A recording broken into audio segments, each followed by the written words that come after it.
right, race fans, welcome to Atlanta Motor Speedway with the Real Sim Racing Full Throttle Cup Series, Dakota. And, man, Atlanta tonight, what better way to start off a Monday night after Labor Day than Atlanta with RSR? Yeah, I'm excited. Atlanta, it's fast, it's crazy, a lot of good racing here, and with these guys, you never know what to expect, Keaton. Yeah, you really don't. And, with the chase closing in, Dakota, let's go to last week's results here at Bristol Motor Speedway under the lights. Wow, what an exciting finish that was. Chris Schallenberger picking up the victory there. 200 laps counted at Bristol. Started ninth spot. Chris Schallenberger taking the win home with him that night. Nathan Little finishing in a really good second spot. Ronnie Potts, who started in the 6th position, is able to bring it home third, and he's only a second out of those leaders. And Jay Horton, who started 14th, is going to bring it home 4th. Yeah, and 5th belonged to Scott Brotherton. And let me tell you about Scott.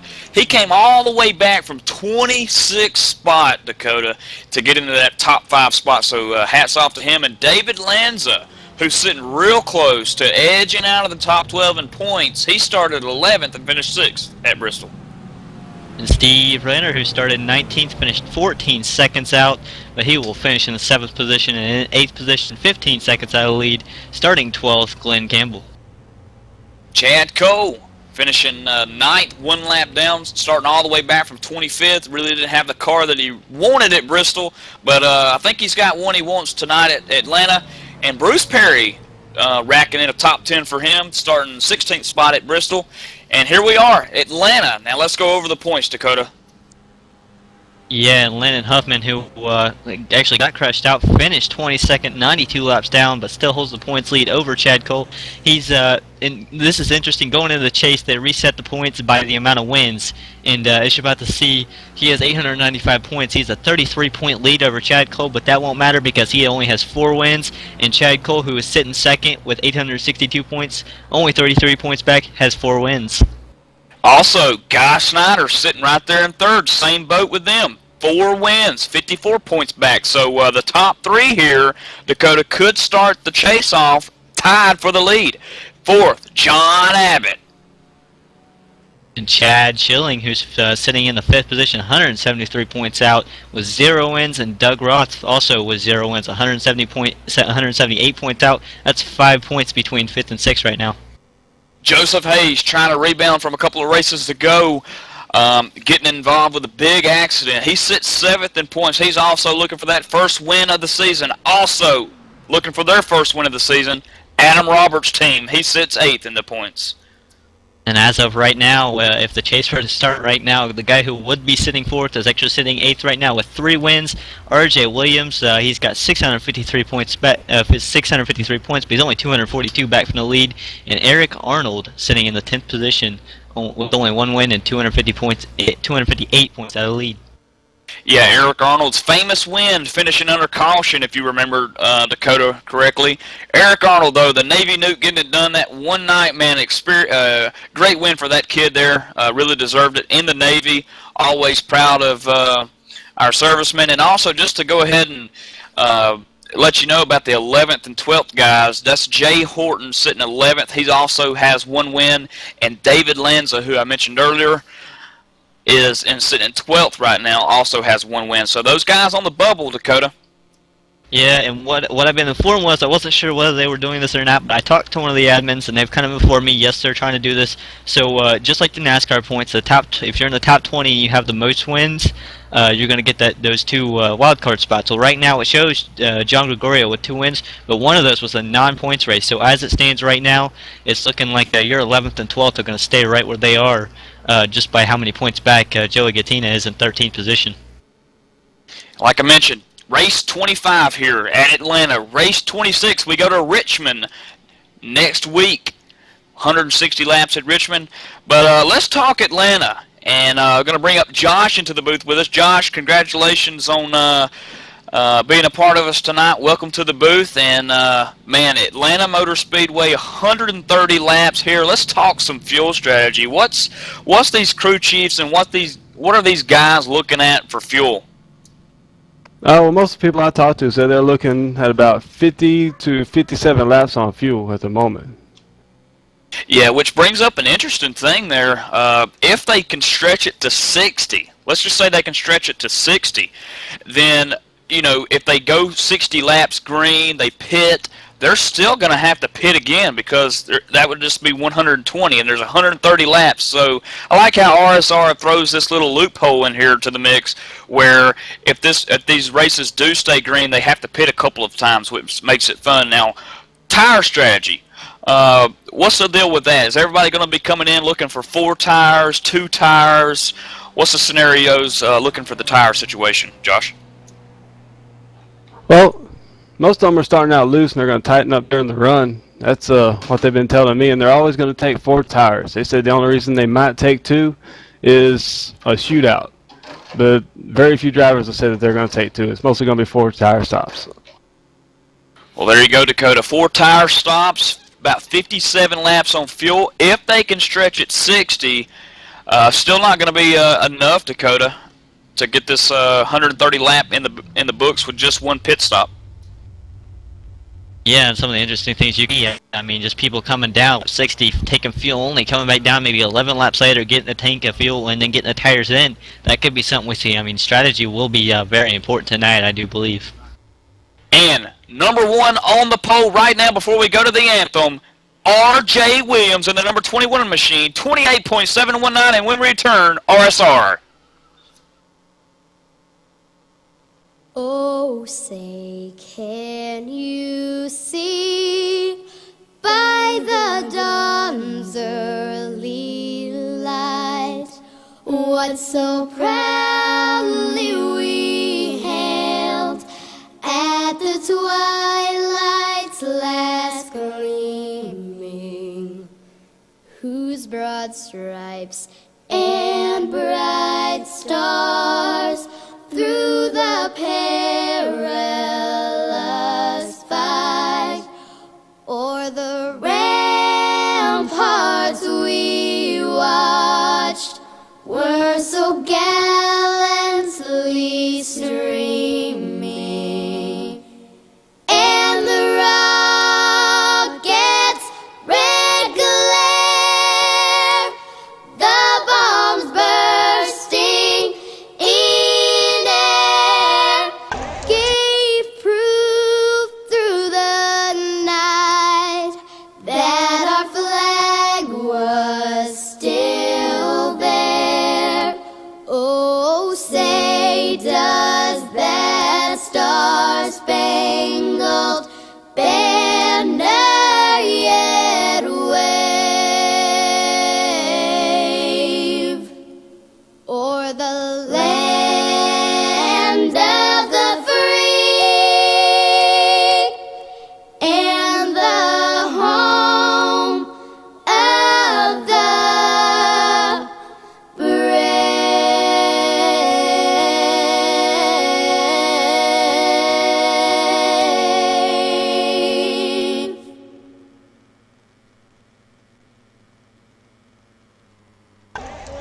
Gentlemen, start your engines!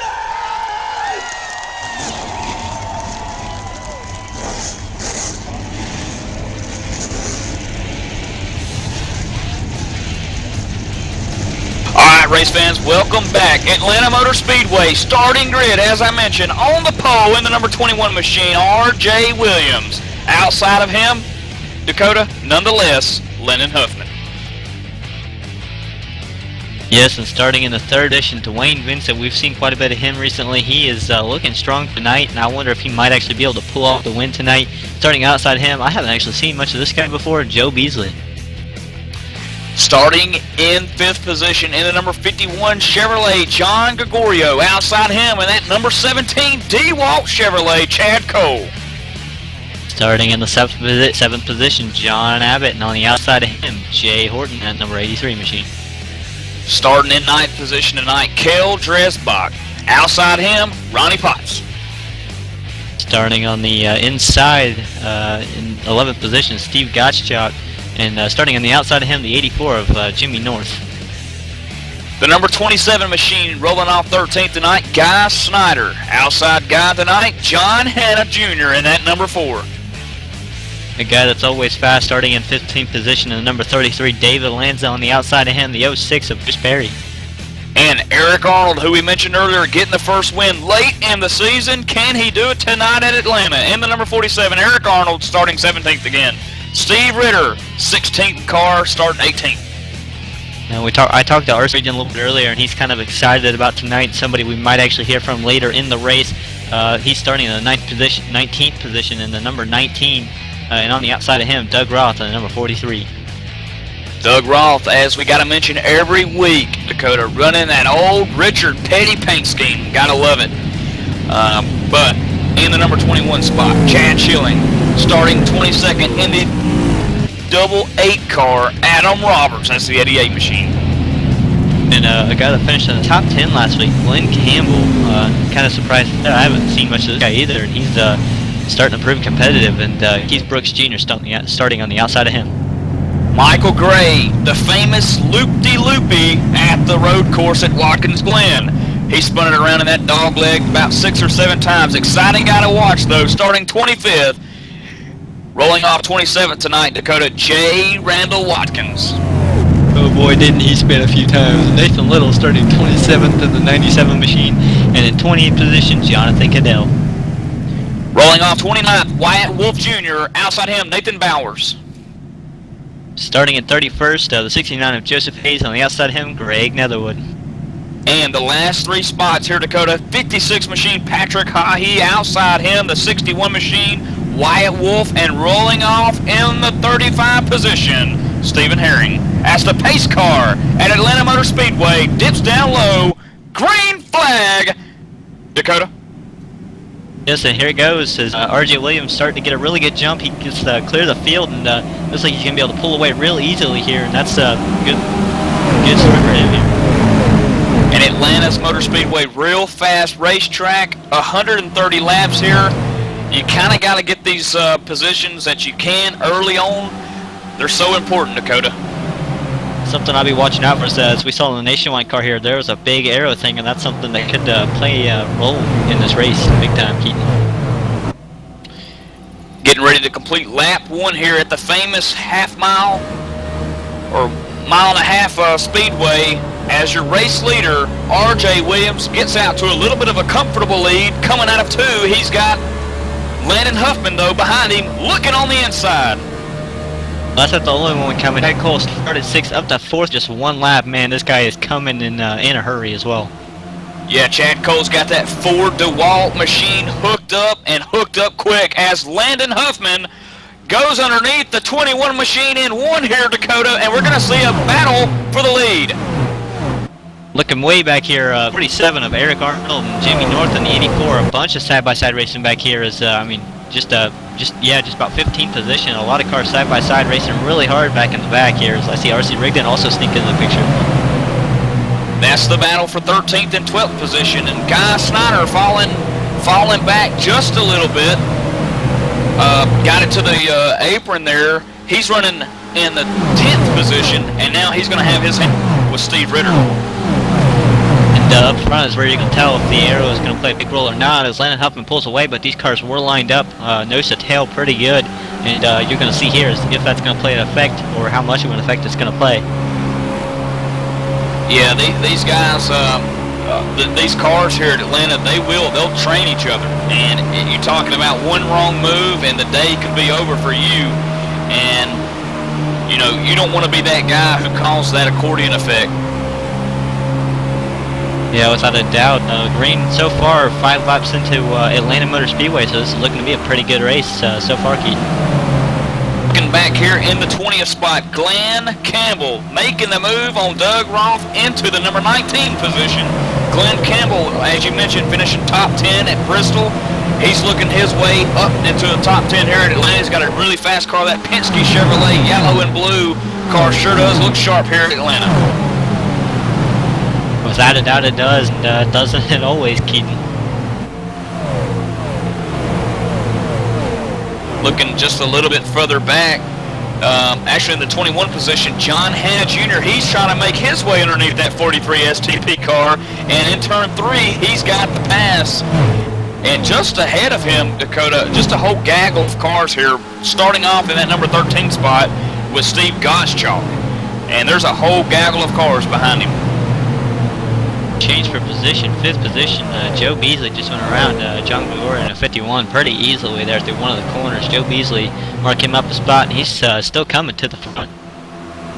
And moved Dwayne Vincent to the number 2 spot over the 21 of R.J. Williams. So R.J. Williams going a little bit backwards here.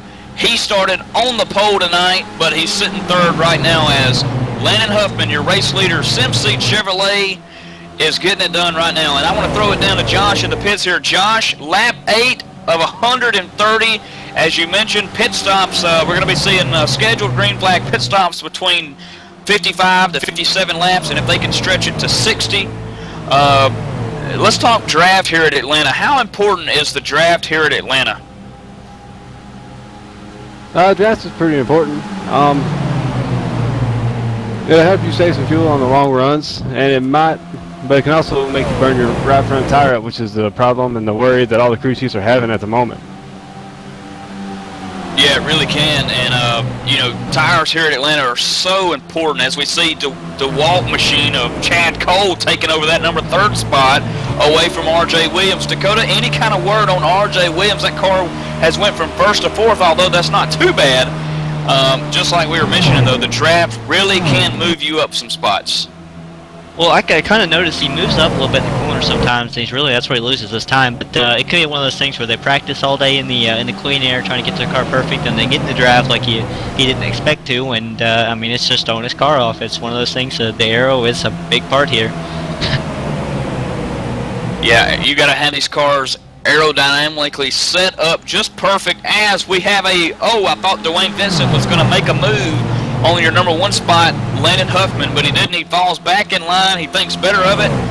Save those tires a little bit. Completed lap 11 that last time by Landon Huffman, your race leader with the Real Sim Racing Full Throttle Cop Series, brought to you by Bob Earl Racing. I'll tell you what, like I said earlier, Dwayne Vincent, we've been seeing a lot of him. He is fast, and he's only proving it tonight, starting in, where did he start? I believe he started 3rd, but yeah, and he's up to 2nd. I think he's got something for Landon Huffman. I think he's just riding around saving his stuff. I don't think anybody up there real fighting real hard, and that's probably why R.J. Williams is going back so easily. I don't think he's really trying to keep those spots right now. Looking at the battle for 5th and 6th position, that's Joe Beasley and John Gregorio. John Gregorio is sporting a new paint scheme this week in that number 51 machine. Smitten Chassis Works written all over the back of that car as he races that red rocket down the front stretch behind the 60 of Joe Beasley at 205 miles an hour. I've seen a lot of single file action all the way through the field here, even going back all the way up to 19th position. I have not seen a whole lot of double file action, which is something usual. I mean, the tires, once they fall off for the first like 5 to 8 laps, you know, they're going to start getting slick and sliding around. You don't want to try to do a whole lot of passing because you're afraid you're either going to run over the wall or the person you're trying to pass. Yeah, that, because, you know, too, it just shows who saved that right front tire or who's got the best setup. You'll see them run single file because everybody can pretty much keep up the first 20 laps, but after that, that's when those tires start to wear off. Who pushes that right front more to the ground than someone else? And you know, we should start seeing some passes here later on because of that. There's some passes I've not been seeing here is up front. These top 4, it's kind of like they're trying to stay off each other, be nice, and try to pull away from the field. It looks like Chad Cole would kind of close out a little bit, back off, and Landon or R.J. Williams would also do the same. I mean, it's kind of like they're just kind of check for each other, just trying to give room and pull away from the rest of the field here. And that's going to be something that's not so easy to do at Atlanta, as the draft here with these cars are really good. But, as you mentioned, the first 4 are kind of breaking away from Joe Beasley, who's running in that 5th spot, but him and John Gregorio were taking a little side-by-side action earlier on that kind of slowed them down. Yeah, and you got to remember here, between Landon Huffman and Chad Cole, they are 2 guys that have to battle each other for the win. I don't think Chad's going to let Dwayne get in the way, but remember, the points gets reset on the amount of wins. So, I mean, if Landon wins tonight, then Chad's got to win next week, and you know, that's a lot of pressure on Chad. So I guarantee you Chad's going to do everything that he can in his power to make sure that Landon Huffman does not win tonight, and he does. 35 drivers signed up to race Atlanta Motor Speedway's fastest mile-and-a-half track around in the series, and only 33 making the start, Dakota, and going all the way back to the 33rd position, looking at Adam Roberts, who's taking that Miller Blue Chevrolet into the wall a little bit. You got a little left rear damage on that machine, but no caution out on the speedway, just a little bit of wall contact with that car, so he's struggling there in the back. Well, that's unfortunate, but what I've noticed about that team so far this week is they're really struggling. I mean, he started 22nd, only about 26 or 27 guys actually put down qualifying time, so he really started in the back. I think they've been struggling all weekend, so he's just trying to hang on to that thing for dear life right now, and I mean, banging off the wall, maybe he's trying to help it as much as he can at this point. He's about 16 and a half seconds, we'll call it, from the race leader, and it takes about 29 seconds to get around, 28 seconds to get around this mile-and-a-half track here, Dakota, and the leader's still out front running those 29.5 lap times, so you know, keeping up with the Joneses, if you will, here. But Landon Huffman out front here at Atlanta Motor Speedway. When we return, let's see if he can hang on to that lead as we break away for our first commercial break with the Real Sim Throttle Cup Series.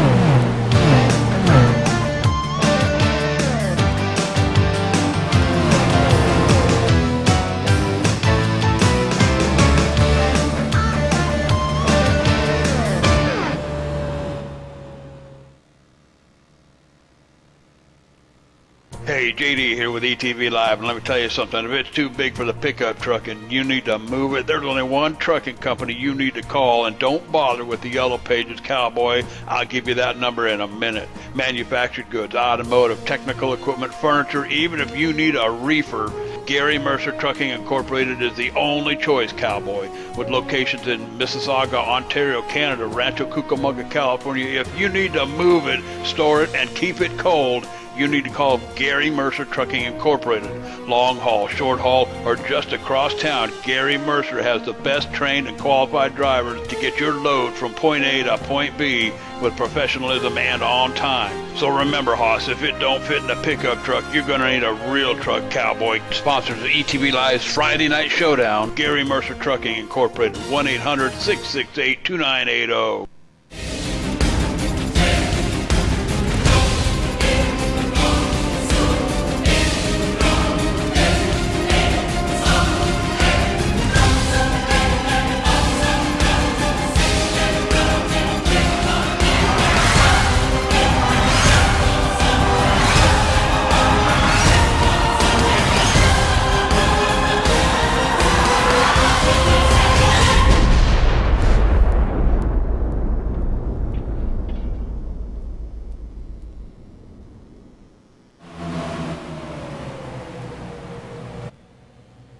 All right, race fans, welcome back, and we're getting word that the 43 machine of Doug Roth behind the garage here, Josh.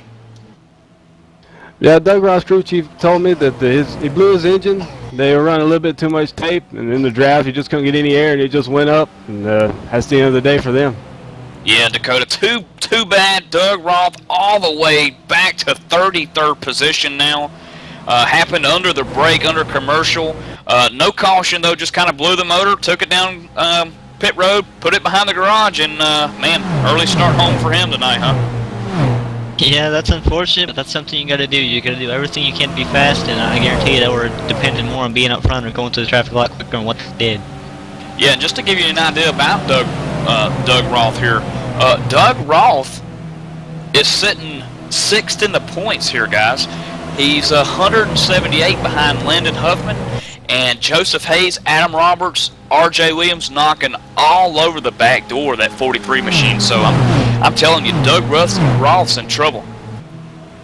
You know, and him sitting 6th position, you got to think that, I mean, he's got really good equipment, so his crew chief might have said that was tape, but I guarantee that's what they're hoping, because if something's going wrong in that car, I guarantee he's got some teammates on the track, and they're really not wanting something like that to be happening this late to the season. What an excellent point that you brought up there, Dakota. If another teammate of Doug Roth's is running that same setup, then could we look for the same thing to happen? So excellent point that you bring up there, and we'll keep an eye on that. But still, under green here at Atlanta Motor Speedway, 27 laps into the books here, as your race leader, Landon Huffman, pulling away from Dwayne Vincent by half a second. Yeah, and he's still running lap times that, I mean, you couldn't even hot lap Keaton. Yeah, I can't even break the 29 mark, so I know these guys at Real Sim Racing, they got some good teammates that work with them, that work all week long for this series. You know, Dakota, these guys are not just racing for respect here, or just to have a fun little season. These guys racing for a cockpit designed by Bob Earl Racing, so a lot's at stake here. And Bob Earl, remember, a championship race car driver, so he knows a little bit about comfort and making those chassis and whatnot, so I would not mind having one of those, and I'm sure that that's what's on the mind of Landon Huffman right now, as he is setting sail. Speaking of setting sail, taking right sides right now down pit road is the number 71 machine of Keith Brooks Jr. I believe that's going to be an unscheduled pit stop. And actually, he took the tires and wheeled it behind the garage. So I think Keith Brooks Jr. is calling his day done as he sits in his 32nd spot. I kind of wonder if that was one of Doug Ross' teammates. You know what, Dakota? He's back out on the track. He might have had to come down. The motor might have been running hot and had to change that grill tape on there. Man, I tell you, it's going to be interesting to find out if that's the same problem that Doug Roth had. Yeah, it's better to check it out now rather than and keep the car in a race, go a lap down, rather than blow it up and be out and be several laps down. That's for sure. Meanwhile, we had a pass. R.J. Williams from the number 4 position back up to the number 3 position, taking it back from Chad Cole and that DeWalt Ford out there on the track, that black and yellow looking car there. Chad Cole, you can follow him on Facebook. I believe Dakota's got that information on that.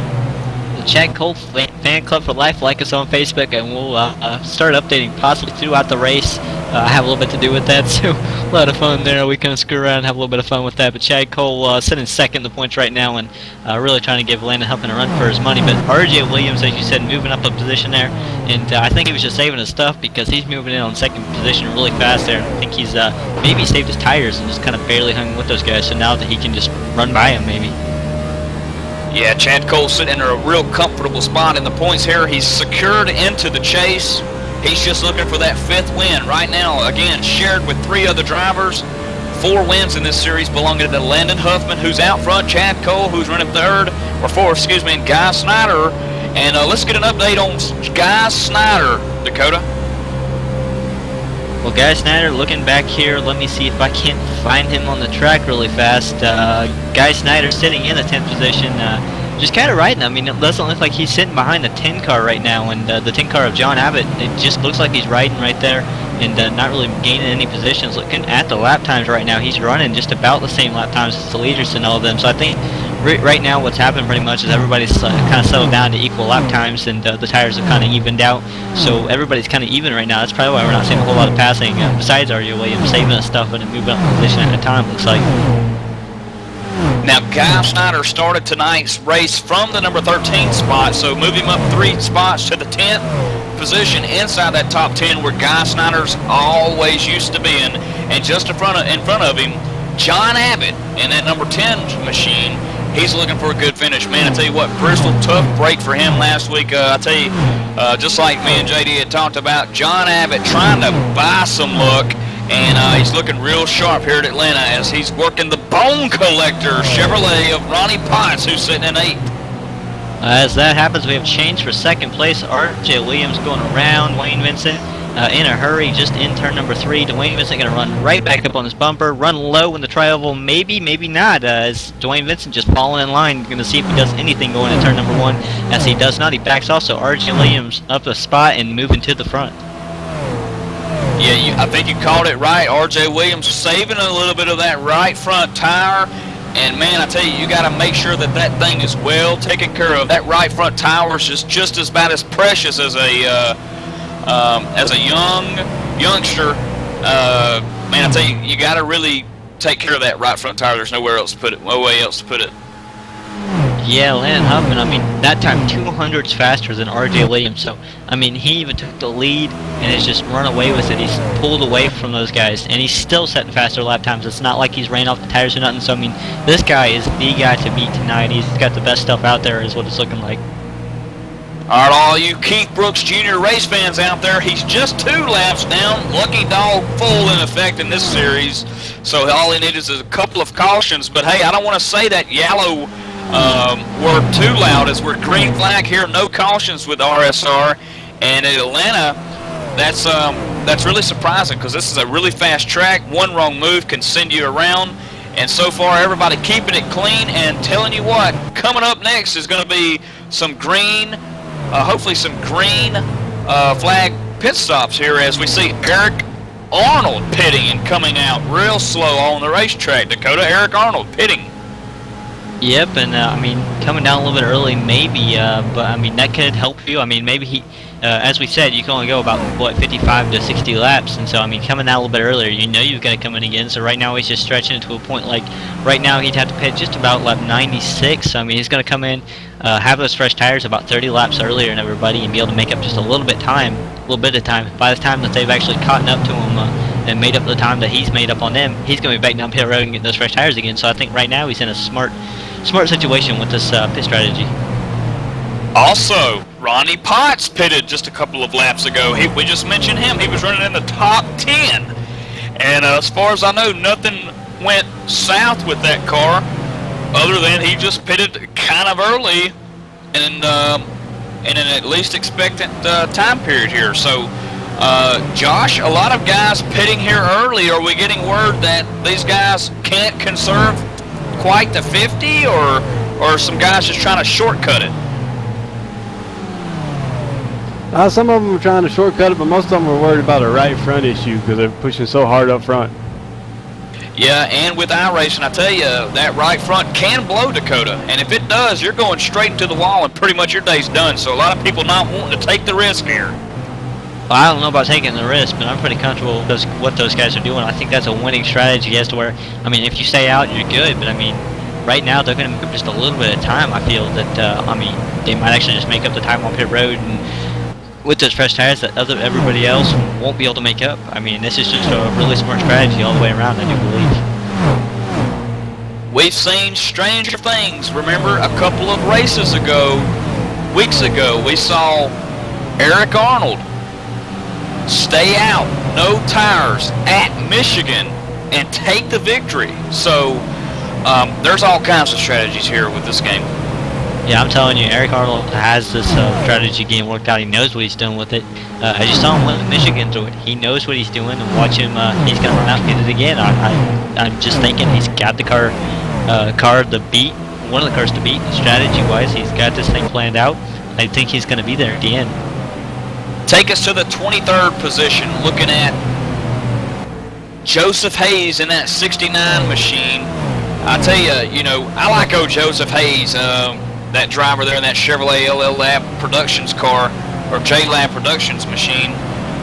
You can hear him conserving fuel. That's what I wanted to bring up. You hear that engine cut off there, Dakota, him clutching it? Conserving fuel coming out of that Joseph Hayes machine. But I'm going to take you back to Michigan with Joseph Hayes. Also staying out with Eric Arnold. But Joseph Hayes getting the raw end of the deal, spinning out, causing a caution. Eric Arnold eventually going on to win the race under caution. But Joseph Hayes, got any kind of idea, Dakota, what he's doing? That can be the strategy you were talking about, trying to make it to lap 60 and stretch out the deal as far as they can possibly. I mean, there's several things he could be doing, and I mean, maybe the pit strategies can be a little bit shorter than what everybody thought it was, so they're trying to extend it even more. Taken back up to the number 6 spot, Steve Ritter making the move on John Gregorio in that red Chevrolet there. Smitten chassis working, Pala. 16 of Steve Ritter, though, taking that position over. Steve's got a rocket, I tell you. He's trying to get into this points chase battle. He came in late into the season, not quite the amount of starts that he wanted, Dakota, but nonetheless, Steve Ritter's been hammering it. And here at Atlanta, he's got a hot rod. Yes, that's for sure. That's what I was just about to talk about. Is John Gregorio pulling out to go to pit road? So I think 4 tires of fuel will probably be the call for that. But we'll check with Josh. Josh, what's the call for John Gregorio, number 51 machine?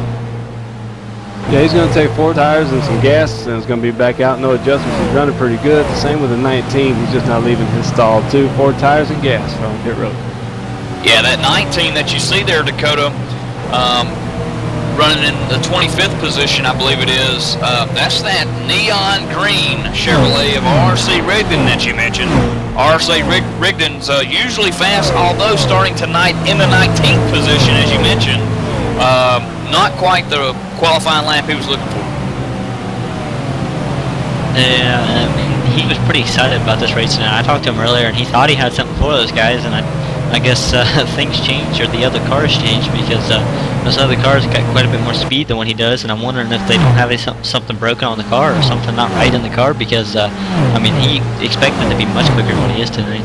In the number 20 position, 91 of Steve Gottschalk down pit road, taking those right side tires, and Josh, he overshot his pit stop, and man, that's a costly mistake. Did you see that, the 91 machine?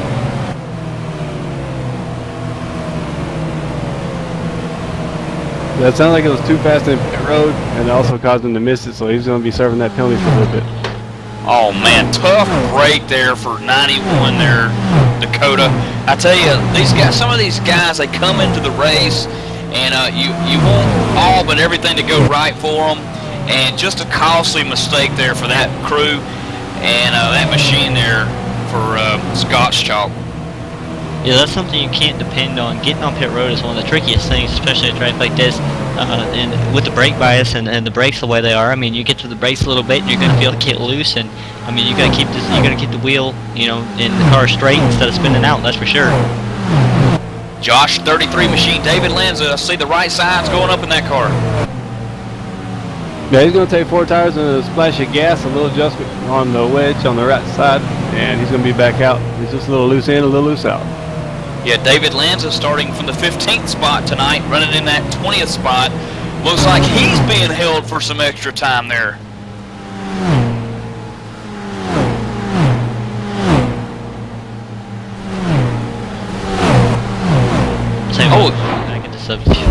I'm looking at the fuel game right now. Looking at how early these guys have been, they may only be able to make it about 50 to 55 laps the way they seem to be pitting right now. And I'm kind of wondering back about Eric Arnold's pit strategy. That could put him, I mean, right on the edge of being able to make it right now. I'm going to try to get, see if we can get a car coming down pit road just to show these fans how hard it is. Lanza spinning in 33 machine. I'm hearing word. I think he's got that car straightened back out now, though. But you know, pitting here at Atlanta, Dakota, you named it. You hit the nail on the head there. That it's hard to get down from that apex. Yeah, and I mean, the cars are really hard to slow down and, you know, not miss pit road. I mean, you get on the brakes, you're going to get the car sideways. You don't want to spin it out getting on pit road. You also don't want to speed. I mean, it's really hard, especially because everybody else has got to be trying as hard as they can to make up time. So, I mean, you can't back it up. You can't be safe getting on pit road. You're going to lose too much time. The 84 Chevrolet Lowe's Never Stop Improvement 84's coming down pit road as we have a battle for the lead, Dakota. I told you he was coming. I told you he was coming twice. I mean, he saved his stuff, and he's kind of showing it now because Landon Huffman ran away with it. I think he burned up his stuff because R.J. Williams is right there. But remember, those are teammates, so R.J. might just sit tight. You never know. Both Chevrolets running 29.8s, but R.J. Williams has the sniff of a draft. I wonder if he's like Dale Earnhardt. Can he actually see it? You know, I remember a couple of years ago, 10, 15 years ago now, as 75 of Landon Huffman comes down pit road, but, you know, Dale Earnhardt Sr. in an interview said that he could see the draft. And I tell you, man, what a competitor he was. I miss the guy, and I wonder if R.J. Williams can see the draft. Oh, wouldn't that be something, but as we have a spinner on the track, where would that be at? Jonathan Cadell in the Navy machine is spun out, and he took the early access gate on the backstretch, wheeled it behind the wall on the backstretch, and his day is done. Ooh, Nathan Bauer is just coming down pit road. I mean, he flew into pit road. He was going really fast. Then he spun it, getting on the brakes too hard. As Chad Cole also coming down pit road. Adam Roberts, several guys coming down pit road. Josh, who all you got?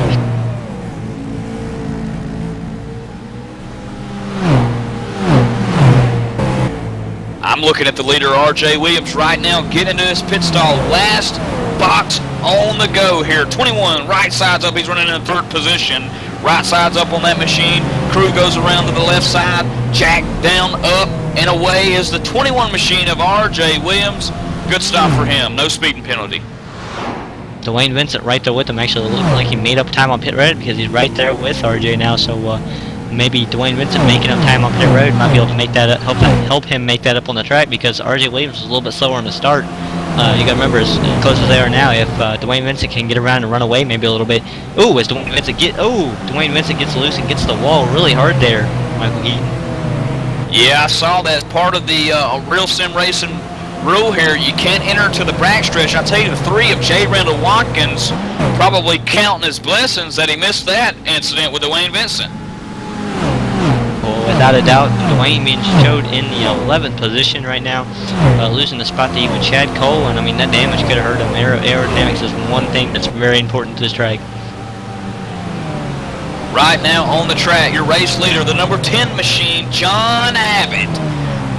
John has not pitted just yet, but he has taken that number 10 machine into the lead, and he's been running a solid top 10, so it'll be interesting to see. I think he's coming out of pit road right now. Yes, Joseph Hayes assuming the lead with London Huffman 3 seconds back, and these are bonus points for everybody, so you gotta remember they're just going for those bonus points right now, maybe.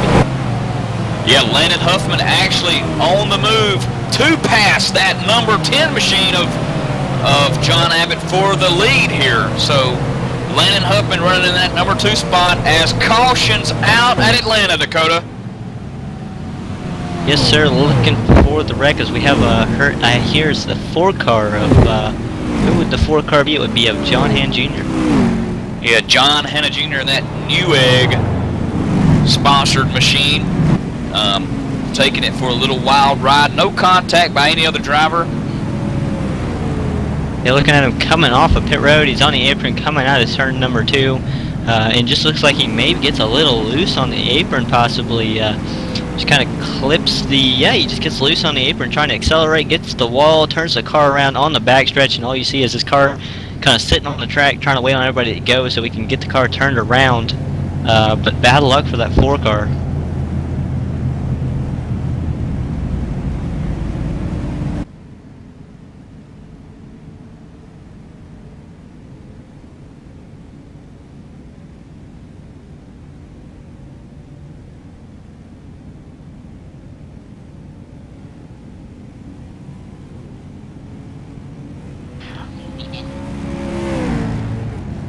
Yeah, so first caution here, Dakota, coming out at Atlanta at lap number 60. Yeah, so who's not working for with everybody pitting and people not pitting, who's a lap down and who's not, and who shouldn't be a lap down. I'm going to tell you, did Joe Beasley get that machine down pit road before the caution come out? Because he did take the lead over, if I'm not mistaken. I would think so, because he's showing in the 5th position. He started 4th, so I mean he's right about where he was running right before he should have pitted. So I do think he actually pitted. Wow. Now let's run through an interesting scenario with that real quick, Dakota. Joe Beasley, being shown in the 5th spot right now, just pitted, and you've got all these other guys who just pitted too, but maybe a couple of laps ago, 10 laps ago, even 20 laps ago. And if he can stretch it, he may not have to pit again, but it's going to be a long ways off, I guess. But just trying to make things interesting here with the Real Sim Racing Full Throttle Cup Series, sponsored by Bob Earl Racing. But Landon Huffman being shown your race leader currently. Yeah, and you got to remember, again, who's not coming down. Landon Huffman not coming down, that's for sure. But I mean, some of those guys could have come down and maybe stretched the field just a little bit further. The field was always playing a big role tonight, though. Yeah, I see Michael Gray's on his way down pit road. Eric Arnold Josh, a host of others down pit road under yellow flag conditions. Yeah, most of them are taking 4 tires and some fuel just to go ahead and get some stickier tires on it because you don't know when the next caution's coming out. And from here, they could be going close to all the way, maybe. I'm not sure. Yeah, I know, Josh. That's what I'm thinking. 130 laps here, everybody listening, at Atlanta Motor Speedway. 61 in the books. They're going to run at least 2 to 3 more, Dakota, under caution. And as Josh mentioned before the broadcast started in pre-race opening ceremonies, that these guys can stretch it to 57, possibly 60, depending on exactly how much they do conserve. So this is going to be fun to watch if it stays green. The guy that would have been the lucky dog had they went green and had to click caution, Steve Gottschalk sped going down pit road, and he's been given an EOL and been forced to go back to the rear of the field. So unfortunate for Steve in the number 91 machine, Keaton. The 91 Steve Gottschalk there. Just being informed though, John Hanna Jr. Receiving a end of the line penalty. That's not a stop and go. That's just go to the tail longest end of the line penalty there for him. So trying to get word exactly on what John Hanna Jr. did. I believe it was for not entering the track on the back stretch, but I cannot confirm that just yet. Actually, getting word, it is because he was the cause of the caution. They don't care if you do it accidentally. You receive an EOL if you cause the caution, and that's what happened when he turned the car around on the backstretch. He was at fault for the caution, and I mean, they're trying to limit the cautions in the series, and they've done a good job so far. As we're on 1 caution into a 62-lap race, and looking at it, John Abbott, and looking at the other driver, I believe it was Nathan Bowers, taking the wave around, so staying out in front of the leaders and just taking the wave around, so they picked up their lap back. But you got to remember, or maybe are they on older tires now, or what's the game now? I'll tell you what's the deal now is the lights are off on the pace car entering turn 4. Landon Huffman pacing them down at 60 miles an hour outside. Landon is that 21 machine of R.J. Williams. Those guys are teammates, and then just behind them, Chad Cole and Jay Horton. Pace car down pit road here, Dakota. Green flag at Atlanta. Chad Cole gets a little bit easier job now that Dwayne Minson is out of the way, because Dwayne running over the wall, remember, coming off the pit road, as Chad Cole going underneath R.J. Williams is going to take the spot going into turn number 1.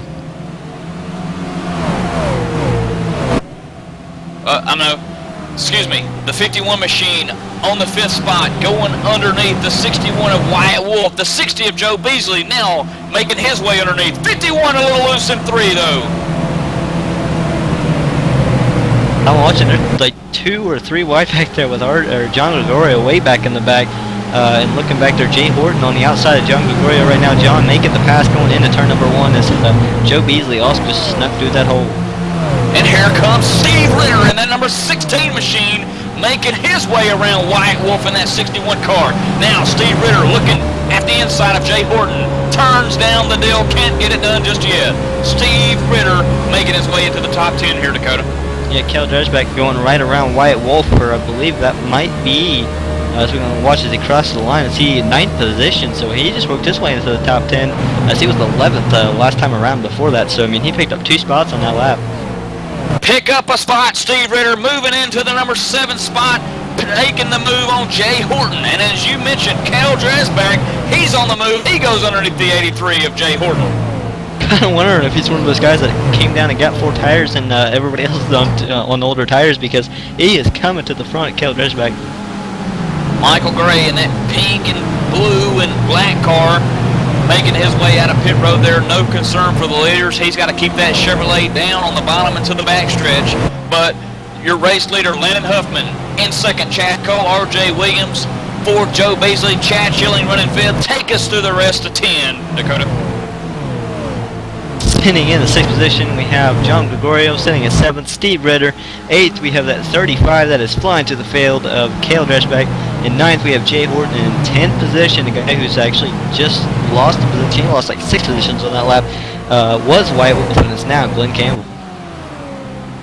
Looking up into the battle for 5th, Chad Schilling, John Gregorio taking that Smith Chassis Works Chevrolet into 5th spot. Now, just above him, Joe Beasley in that 64parts.com Chevrolet. He's trying to hang on to Atlanta. He's not got the car that he wants, but he's hanging on to that number 4 spot, coming in at a 2 and 1, going 203 miles an hour, Dakota. Tell you what, the battle up front was really close. I mean, Landon Huffman was 2 thousandths slower than Chad Cole. 2 laps to go the last time by, though. Landon Huffman picked up a full 10th lap time-wise on Chad Cole. So, I mean, Landon Huffman's still driving away up front. Now taking us back into the 10th spot, the 44 of Glenn Campbell. Also in the mix, this 84 machine of Jimmy North. Now that 88 that you see is Adam Roberts. He's a lap down, he's out of the way, he's up high. But the 84 Jimmy North, he's trying to crack that Chevrolet into the top 10. Darcy Rigdon coming off the pit road on that apron. He's got to stay down there. But Chad Schilling just almost ran over the pack of John Gregorio. I mean, John just kind of cut down right in front of him, and that was kind of scary. I thought that guy was just going to turn him right there. Man, I'm telling you, I'm looking back at the 7th spot. That's Steve Ritter. He's got that BuyerChevy.com on a rail as he looks for 6th over 25 machine of Chad Schilling. I wonder if he was one of those cars that came down, got the 4 tires while everybody else stayed out in the zone older tires, because, I mean, he's moved to the field like these guys are standing still, and, I mean, tires do make all the difference here. They really do. Atlanta's one of those tracks that you gotta have, I see some smoke coming from that 21 machine of R.J. Williams, I believe there, but nonetheless, he's got that car saved. It's fine. He's sitting in 3rd spot, but yeah, Atlanta, man, I tell you, it's one of those tracks that if you got the tires on the car and you got, you know, they're good and clean and fresh, man, you can go a long way. Chad Cole wiggling off at turn number 2. He almost hit the wall as he is running down to the back of Landon Huffman. He is closing in pretty quickly here, Keaton. Yep, last time that DeWalt Ford machine just a tick faster than Landon Huffman. This time by, again, Chad Cole just a little bit faster as they go in 1 for the lead. That little bit's just enough, though. I mean, he is running them down, getting to the back bumper, and he's got that draft, so, I mean, he's going to gain either way here, it seems like. Absolutely, he's got the draft in another battle back in 10th and 11th again as a car. Glenn Campbell, the Penske Chevrolet truck rental machine in the wall here, guys. Tight race car now as Adam Roberts goes underneath. The green machine of R.C. Rigdon underneath. The 44 is going to be in bad shape here, Dakota, as he took the wall with him. This battle for the lead is getting so tight. I mean, it was like 4 thousandths of a second last time, lap time-wise, and Chad Cole getting ever so close. Remember, these two have to win. One of them has to win, and Guy Snyder also needs to get a win. I mean, they're tied with wins right now, and so you got to remember this points lead when they get into the chase is very valuable and really will help them with like a 10-point lead per win, you know.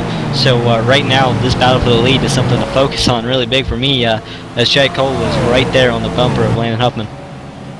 For the last 4 laps, Chad Cole just a tick faster than that number 75 machine of Landon Huffman. Those guys really working each other, a battle for first. The Chevrolet and Ford as Huffman gets a little loose off 4, and here comes Chad Cole, Dakota. Yeah, you got to run that apron. I mean, you got to clip it almost to get the thing to turn, and Landon Huffman clipping it too much and not giving the room to Chad Cole. He's going to... I don't think Chad Cole had enough room to dive down to the bottom there without Landon Huffman running him off track or wrecking him, so... I mean, they are really fighting it out up front, if you can't tell.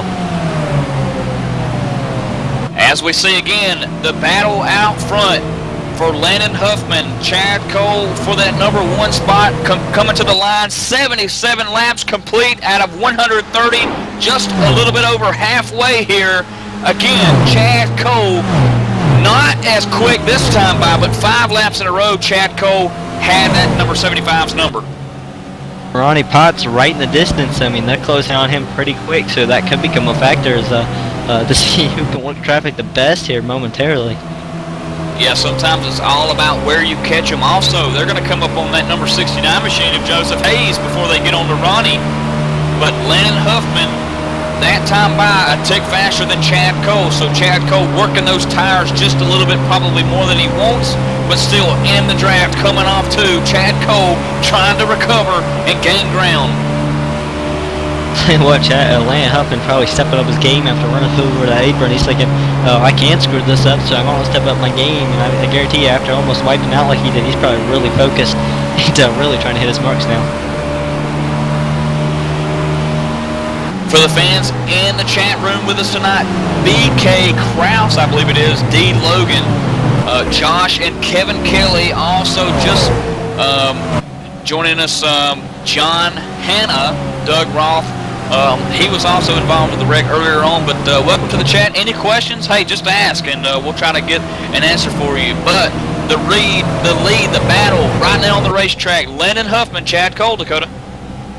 They were .001 between each other the last time by, and as they crossed the line there, we will get a reading and let you know. I mean, these guys are so close lap after lap, it's kind of scary. I mean, it really is. I mean, looking back here, Chad Cole ran a 5:42, and Landon Huffman ran a 5:25. These guys are, I mean, flying. They're laying down probably some of the fastest lap times on the track, and probably some of the fastest lap times they'll be running throughout the race at this point in a race or in a run.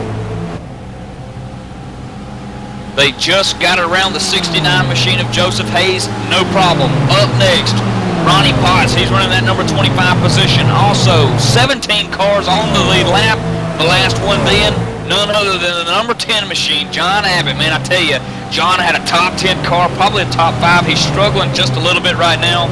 If a caution were to come out for that machine, I'm telling you, he could get that car back up to the front. So John Abbott, last car on the lead lap, Dakota. I'll tell you what, RJ Williams back in third, working a little bit of traffic. He's only been half a tenth slower, and you got to think if he's working traffic, he might be a little bit quicker than those guys. But Joe Beasley has pulled up to the back of RJ Williams, and we could be seeing a race here for third position just really soon. As Joe Beasley right up to the bumper of that number 21 machine. Just to give you an idea about what separates the number one machine, the number 1 position car and the 2 position car and RJ Williams. Lap time 29.680 for RJ in third. 29.5s for Landon and Chad Cole out front. So still the faster cars is out front here. Landon Huffman, Chad Cole out front, Dakota. And I mean, they're setting so close to lap times. I mean, they cannot gain or lose anything to each other. As soon as they do, it's like Chad Cole will make up that little bit of time because he's in the draft. And I mean, they're stuck right now riding, and I wonder if Chad Cole's even giving everything he has right now.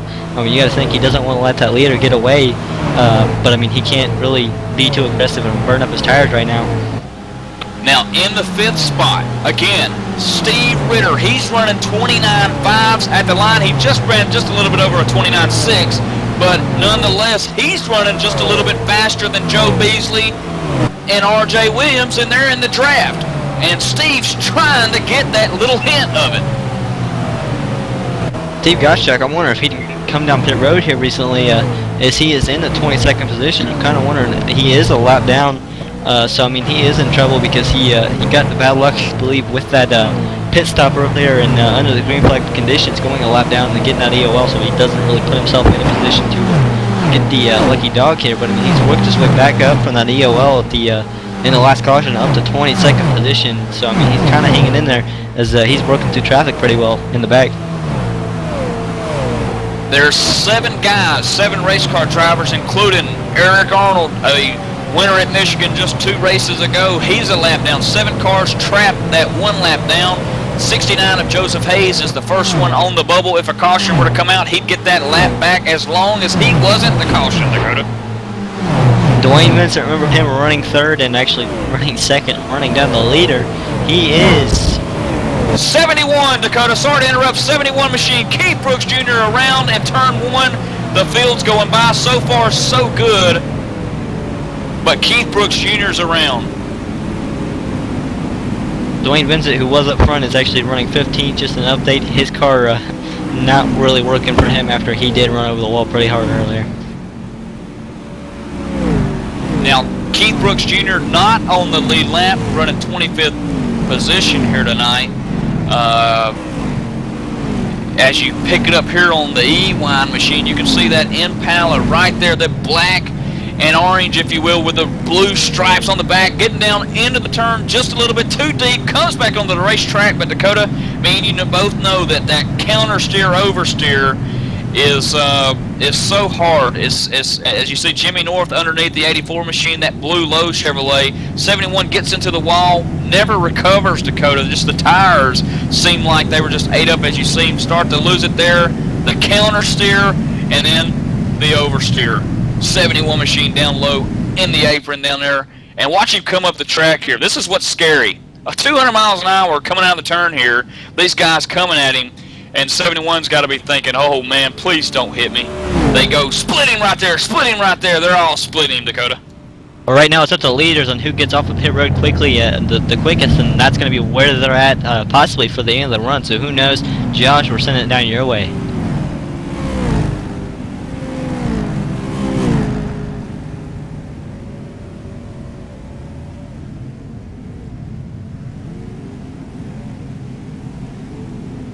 Well, Landon Huffman came in, got 4 tires, and the leader off pit road is Landon Huffman, 4 tires and fuel, no changes. That was a quick pit stop from Landon Huffman getting down pit road and getting into a stall, right? I do believe Chad Cole had a little bit of trouble because he was right on the bumper of Landon Huffman going all the way through pit road trying to make up as much time as he could. Possibly couldn't see his box because it was a lot further up than, or possibly a little bit sooner than Landon Huffman's because he qualified in the 6th position. He has the 6th box from the end of pit road.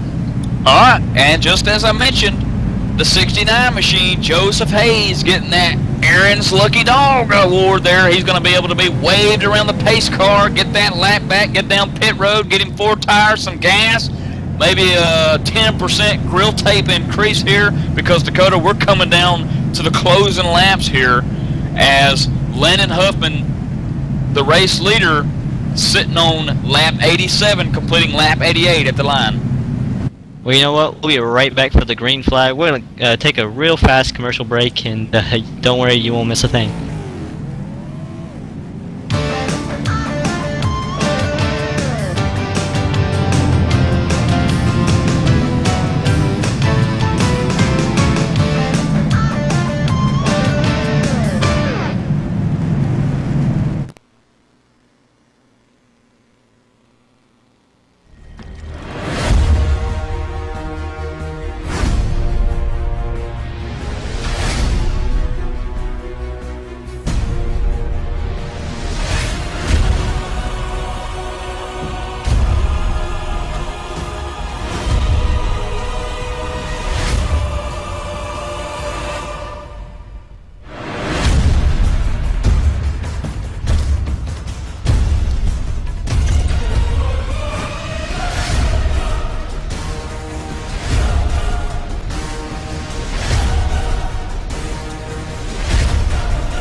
Welcome back live with Real Time Racing at Atlanta Motor Speedway. And Michael Keaton, I understand you possibly have somebody with a radio connection after they just ended their night abruptly. Yep, that would be the 71 machine of Keith Brooks Jr. Keith, we talked about it on the replay, the counter steer, the oversteer in this car here that's so hard to save. Take us through what happened. It looked like you got on the wall a half a lap before you spun out. Did the car just become unsettled?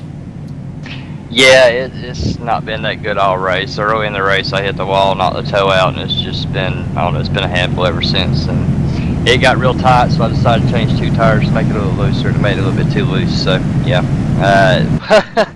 I want to borrow somebody's horseshoe. I've got a question here. Is Dwayne Vincent, he was running up front, and he hit the wall hard, and we haven't seen anything from him since. He's back at 15. How important is it for you to not run over the wall or anything like that tonight? How difficult is it getting off pit road on that apron?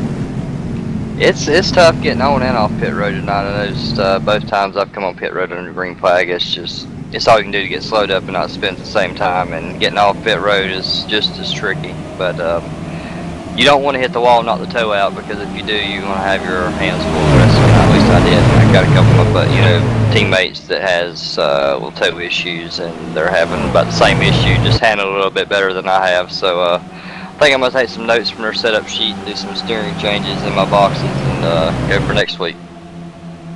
Alright, well thank you Keith for stopping by and talking to us a little bit, and hopefully you'll get him next week, bud. Oh yeah, bad luck ain't going forever. Alright, well back live at Green Flag Racing at Atlanta Motor Speedway. Chad Cole going underneath Landon Huffman. Landon Huffman getting a little loose maybe. We have a new leader for the second, I believe maybe the second or third time tonight. Chad Cole is the new leader, taking it to turns 1 and 2. He just, stormed past Landon Huffman really quickly there and abruptly. You got to wonder maybe Landon Huffman's trying to see what he can do, or maybe something went wrong with that car. Watch the aero push, though, with the 17 machine as the 75 Chevrolet working underneath on the front stretch. He's going to make another pass for the lead in 1. At least Chad Cole got his bonus lap for leading the lap, but, Landon Huffman has led the most laps so far, so that'll really give him another bonus point or so. Bonus points are really playing a role into this as well. Man, it didn't last long, did it, Dakota?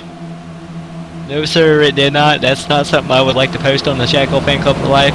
Maybe we just post Chad Cole takes the lead and leave it at that. Here's the dangerous scenario that's being played out right now between these two drivers that you see out front. Chad Cole, Landon Huffman, tied, 4 wins. In the chase, if these guys continue to share the 4-win total, they'll be tied for the points lead. But here's the fun kicker. If Chad Cole can win or if Landon Huffman can win, that person will be just ahead by, I don't know how many points it'll be ahead, but they will be ahead. I think it's like 10 points that would differentiate the two.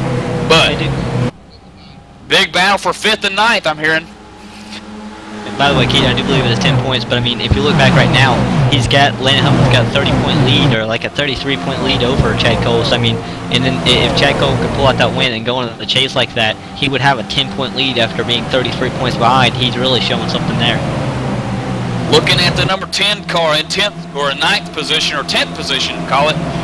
Guy Snyder just went by him. That's another one. He's got 4 wins. He's sharing that win total with Huffman and Cole. So John Abbott delivering the pass, but 27 machine taking it right back for 10th. Cal Dressback, we were talking about him a little bit earlier. He is sitting in the 6th position and he's holding tight. He was moving up earlier, and I think he's really good on the short run, and I think he stayed right about where he's at throughout the rest of the run. So Cal Dressback, he's been moving through the field pretty good, and he is a rocket ship tonight. Jimmy North in the 84 machine, currently running 7th. Had a pretty good starting grid spot tonight. He rolled off 12th. He's got his adjustments done. He's good for the green. RJ Williams sitting in the 8th position. RJ, remember, starting on the pole. He's just kind of falling back. We're not sure what's happened with him. He was really fast, though. He had ran down Chad Cole right before the caution coming out and green flag stops coming through. His car was fast. Not really sure why he's moved back, but he is in the back. In the 9th spot, in the lime green Chevrolet of the 19 car is R.C. Rigdon. He rolled off tonight in 19th spot. Where he's currently at, he's got 10 plus to the good. Guy Snyder, we're starting in the 13th position, finishing 10th, currently running 10th position. Remember, he has those 4 wins tied to everybody else up front, in Chad Cole and Landon Huffman, so he is there for points as well.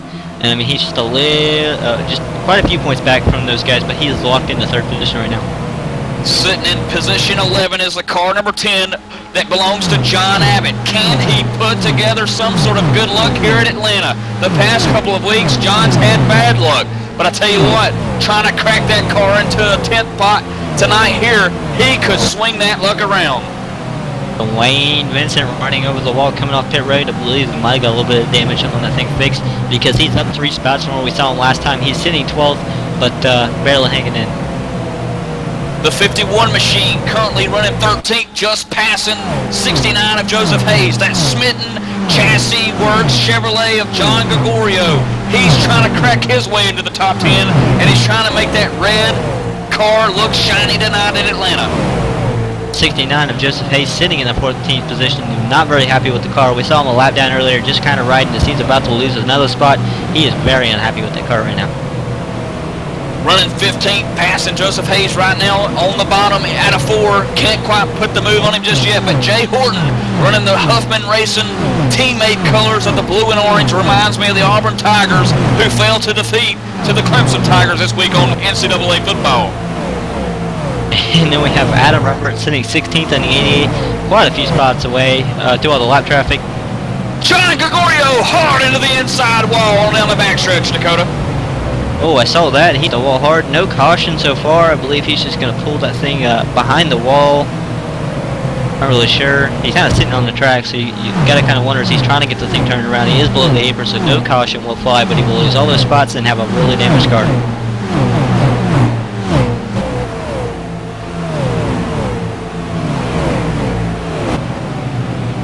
Adam Roberts in the 88 machine got off to a little bit of a rough start. He fell all the way back to 33rd. Dakota has worked that machine back up towards the front, running 15th right now, running 29.7s.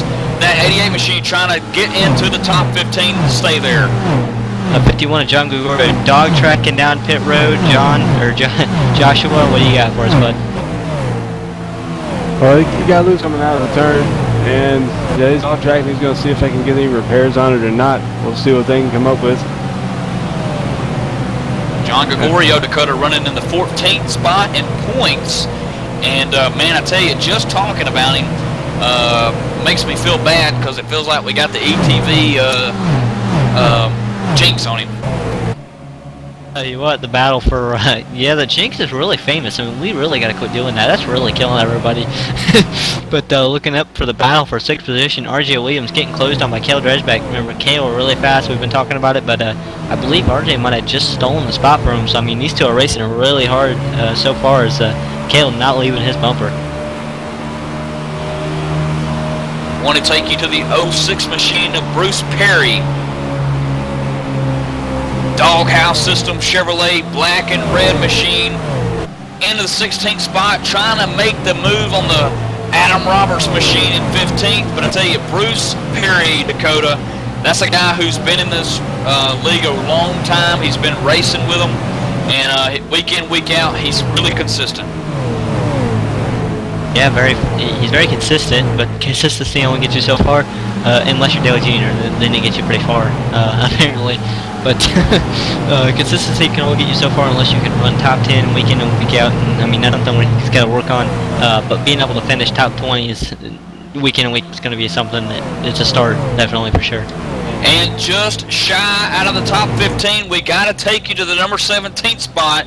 That's Eric Arnold, known as the Navy Nuke. He's driving that machine around in 17th spot. Now, Eric's sitting in a real interesting spot in the points. He's 10th, Dakota. He's just 1 point ahead of Jay Horton. Yeah, the points battle is really intense. I mean, if you look back at where they're at in the track, that's going to be how many points that they're holding that position to each other. And I mean, depending on how many wins they have, that's going to be where they start the chase in that position. So I mean, every point counts right now. Trying to get into the chase where they want to be, or as close to the front as they can be, so they're closer to the leaders before they just completely pull away.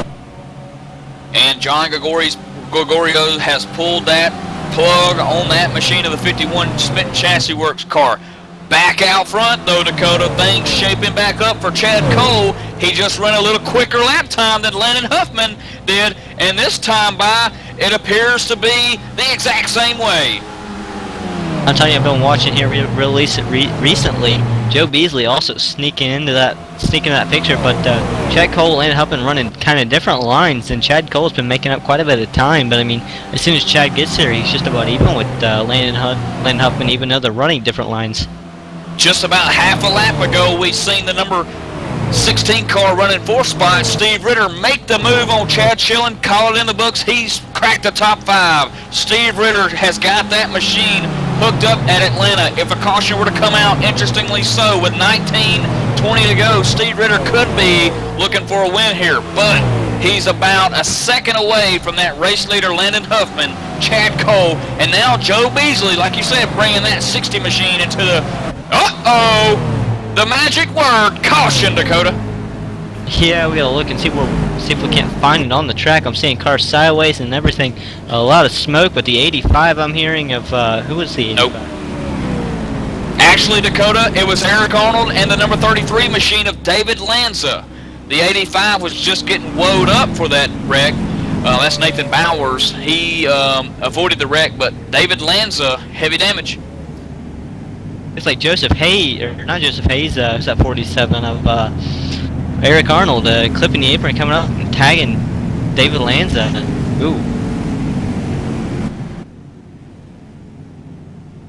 Gonna try to get it brought up on the E-wind here. But we just mentioned Eric Arnold and Dakota. That could be devastating for this points run that he's in. He's 11th spot in points. I'm not entirely sure if he's secured or not, but it's up on the E-wind. As you can see, the Navy Nuke machine there, 47, getting on the apron, coming up just a little bit, but a little bit is too much as he tags the left rear of that 33 of David Lanza, and that National Guard car is spinning towards the wall. No damage for Eric, so he should be safe. But man, bad tough break for David Lanza. He's into the outside wall at Atlanta in turn 2. The thing you got to worry about with Eric and his points tonight is he's really trying to be as high as finishing as he can. He cannot lose a spot in the points, or he will fall out of the wild card spot. Or if somebody else wins, or 2 other people win races, and he gets knocked out.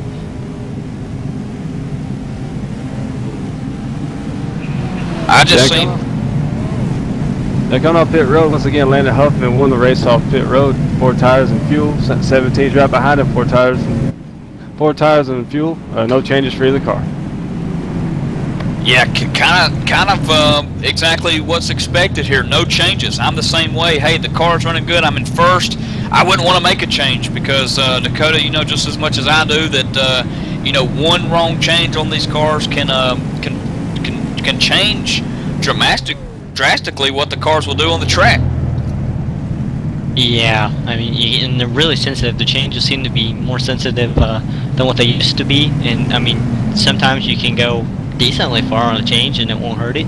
But I mean, now, really, if your car's pretty dialed in, like where theirs is, you can't make much of a change. If you do, it's really going to throw off the handling. Hey, from the words of Kevin Kelly, who will use that bumper?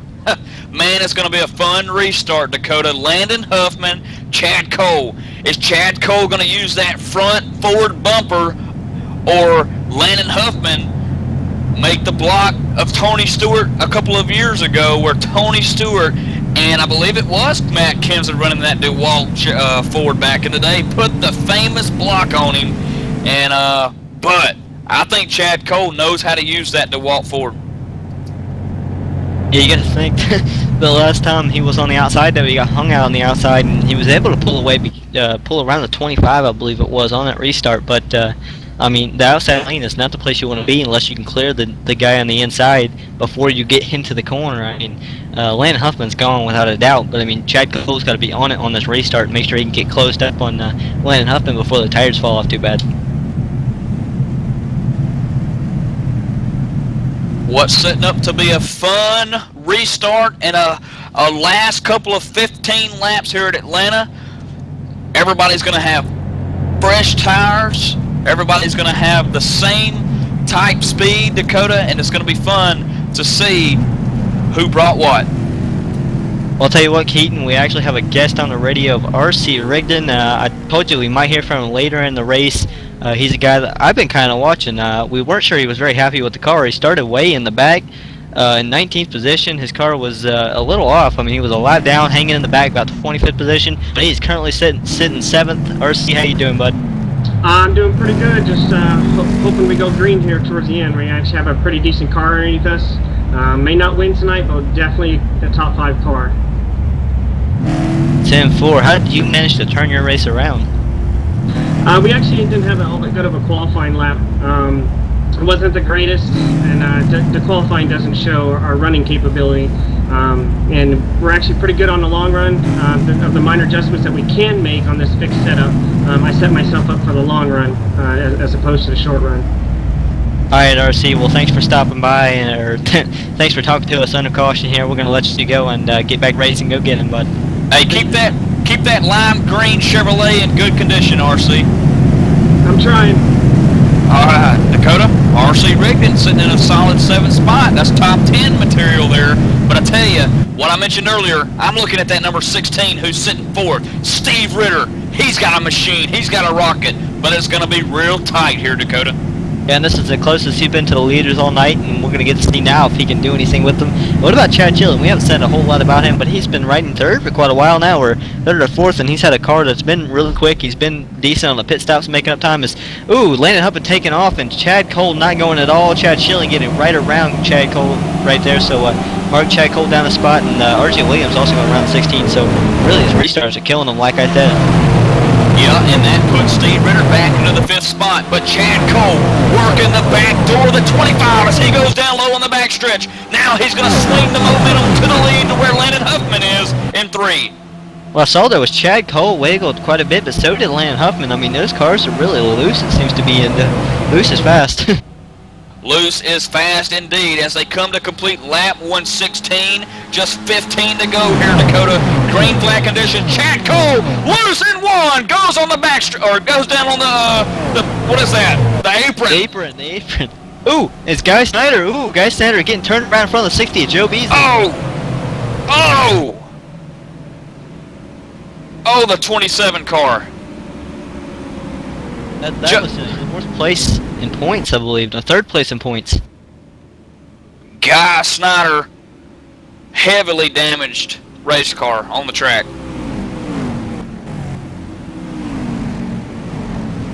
Looking back to see if I can't figure out exactly what happened there, but I mean, look at him coming through turn number 3. He's on the bottom. He moves up to miss Chad Cole and runs over the 60 of Joe Beasley and just keeps hitting him, has nowhere to go. Goes to a flip. I mean, he really just had nowhere to go, Joe Beasley.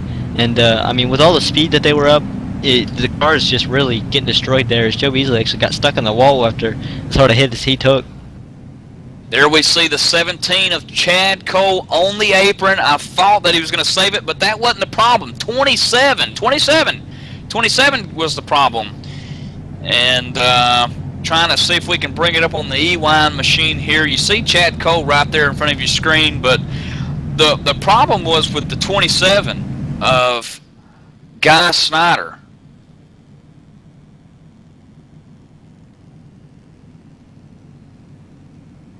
Yeah, Guy Snyder and was it Joe Beasley also involved with that wreck, Dakota? Yes, sir. The 68 Joe Beasley just had nowhere to go, and Guy Snyder just running right up into him.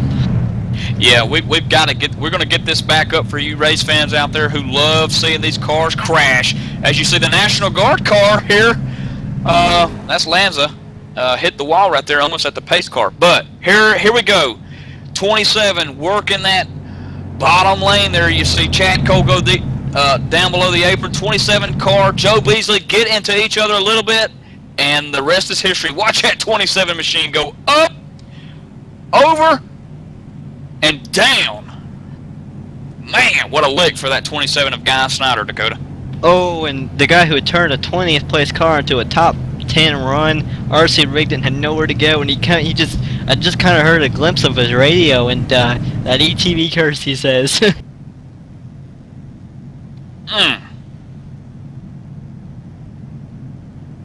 We'll give you another angle here.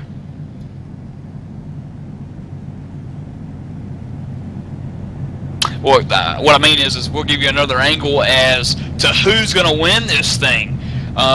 25 machine sitting beside the 75 on the front row.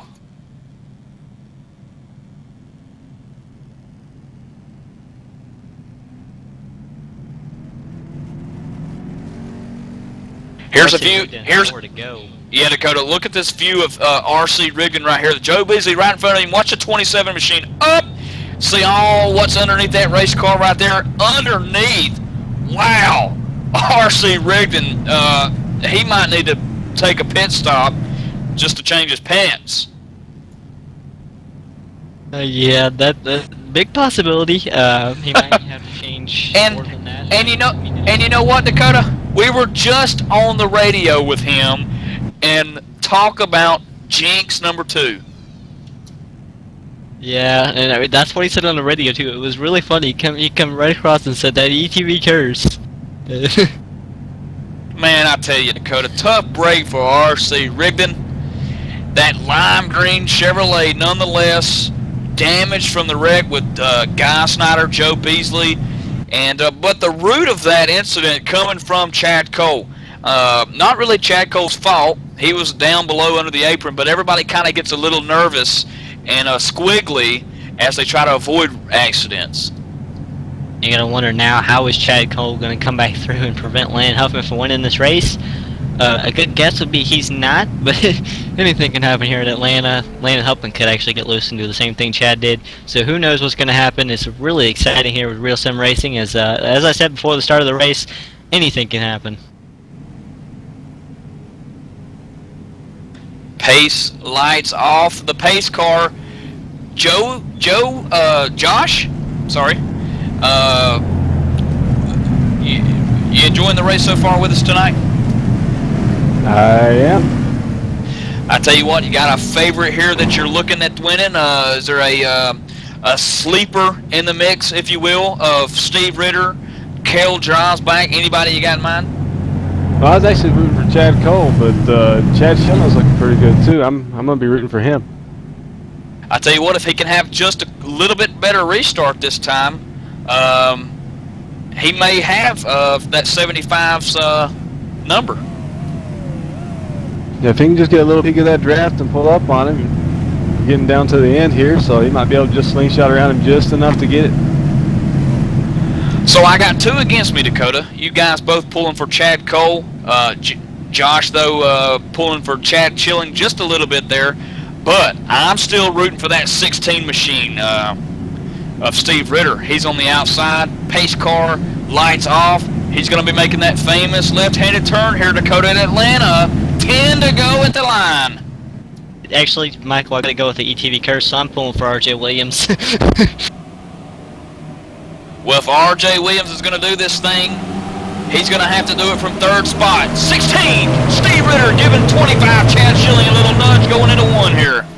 Well, as Kevin Kelly said, he just read that in the chat.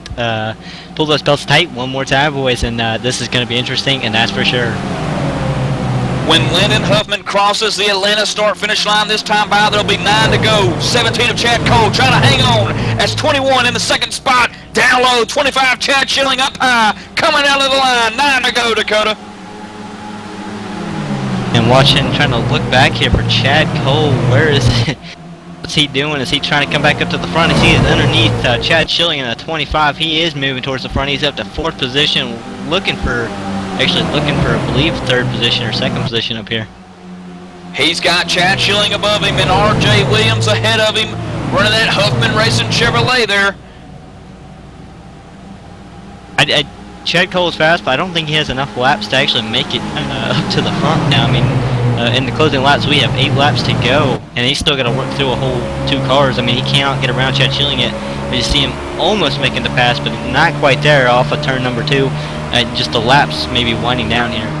And going into 3 in 5th position, Steve Ritter in that 16 car. He has his hands full of the sleeper, Cale Drives in the 35. He moves into the number 5 position behind the 25 of Chad Schilling and Chad Cole, who's running 3rd.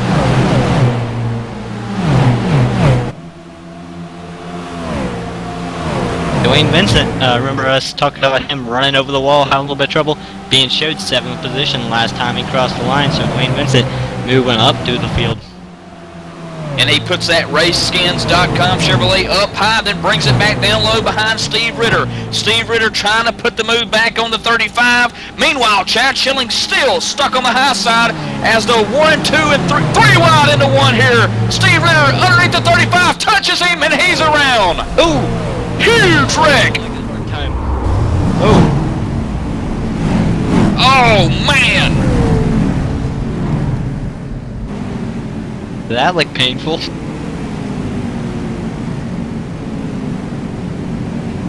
And I just heard Dakota say that looked painful. Man, I tell you, the 35 took a shot. I've been talking about him all night too, moving to the field. Just broke the top 5, and he was really rolling towards the front, but unfortunate luck for the 35 to get turned right there. Man, it's going to be interesting to see if there's any kind of penalty handed out here. These guys 3 wide, going for it all here. 3 wide was in turn number 1, and that was between Steve Ritter down low in the middle, like that Vanilla and an Oreo, 35 of Kel Dresbach, and the 25 of Chad Schilling way up high, almost near the wall. Well, Michael Keaton, I have some bad news for you, my friend. I believe you picked Steve Ritter, is that right? Yes. Well, Steve Ritter has came over the radio and claimed the caution, and that's the rule here. If you claim the caution, you will receive an EOL, I do believe. And so he will receive an EOL for causing the caution there, and he will not finish in victory lane. I do not believe he'll finish in the top 5. He'll be back located around in about 18th position, between 18th and 15th, really. Yep, if he gets the penalty, which NASCAR iRacing officials have just given the word, Steve Ritter was given an EOL penalty in the words of Patrick Haughey. And look who's going to be taking over the 4th position here, who was, you remember, 15th and damaged in the back? I'm telling you, Dwayne Vincent, Josh and Dakota got that. Raceskins.com, Chevrolet, I believe that is, down the pit road there under the caution ceremonies, and was able to get that car beat out of damage, and he's got a pretty quick car. I've raced with Dwayne Vincent. He's got a hot rod. Don't let that 13 throw you. Yeah, but you gotta remember, we are under caution, and there won't be many laps left, if any at all, so whether we go back green or not here is going to be kind of questionable. There's no word yet from iRacing officials if this one will go back green, just as you mentioned. As I see R.J. Williams running in the number 2 spot, Landon Huffman in that all but secluded number 1 position. He's led almost nearly virtually every lap here tonight. Let's see, pace car going down the front stretch, 75, Landon Huffman warming those tires up just in case. Lights still on, Dakota. I'll tell you what, we do have a Chad Cole fan, I believe, in the chat room, because he just said Chad Cole has a better chance now starting in the 3rd position. You gotta remember, he did slide those tires a little bit earlier, but we had enough pace laps, so I think he might have cooled them down, or maybe got a little bit of grip back in those things. But if you're a Chad Cole fan, don't forget to like the Chad Cole fan club for life there. A little something I like to do. How long have you been watching this? Chad Cole in the booth with us right now. Chad Cole sitting in a real comfortable spot. Chad, 3rd position, starting behind your race leader Landon Huffman. This is Mike up in the booth with ETV. Is those pace lights going off? Oh yeah, we're going back. We're gonna get the one to go this time by. So fireworks. Stay tuned. Chad, we've been watching that DeWalt Ford all night long, battling. You think you got anything for him? I don't know. You see me struggle in those last 2 restarts, just way loose on the cold tires, and kind of feel bad for feel like I messed my teammate up there, Guy Snyder, getting involved in the wreck there after I got back up on the track after getting loose. But it's been a great race so far. I've seen a lot of green flag runs. Got a couple pit stops there too. Hopefully, got something for Landon here. And Chad, you're basically whoever wins here. If Landon Huffman wins tonight, you have to go out and win at Richmond just so you can even out the points for the chase when they start. So are you going to use those fenders, move Landon Huffman out of the way, and be able to post something on the Chad Cole Fan Club for Life about a win? As much as I want to win, I won't be moving anyone out of the way to do it. Too much respect for these guys, and got too much racing left in the season too to be doing that type of stuff. But yeah, please don't remind me about losing points to him if once the points reset, if he gets a win here. All right, Chad. Well, thanks for talking to us on the radio. Good luck, bud. Go get them. Yeah, enjoy the finish, guys. There you have it. Chad Cole on the radio with us tonight. He thinks he's got that Ford DeWalt where he wants it, but he's just got to get the restart, Dakota. Yeah, and that's one of the trickiest parts, because Landon Huffman has changed his line and mark every time he went several times, and he's got that restart down where nobody can touch him. Good news, Kevin Kelly. This thing's going back green, and it's going to be a green-white checker, Dakota. It's going to be fun to watch. Yeah, that's for sure. And what I've noticed so far is the guy that's in the worst position possible right now, R.J. Williams. And as I say that, it's probably going to work out for him, but I've known the outside lane not to work as the green flag is out and Landon Huffman is rolling. And R.J. Williams making that outside lane work because he gets to the bottom is going to be able to race, possibly race Landon Huffman going into turn number 1. Dakota, that was it. The green and the white flag at the same time. This is it. This is the final lap. Coming out of 2. Chad Cole all over the back door of the 21 of R.J. Williams. Landon Huffman may have it in the books as they go down 3. Well, I even tried to jinx R.J. Williams if that sounds bad, and he's still going to be able to bring it home 3rd in front of Chad Cole, or 2nd. Landon Huffman, race winner here tonight. He picks up number 5 at Atlanta. Hot Atlanta Motor Speedway. Landon Huffman deserved it.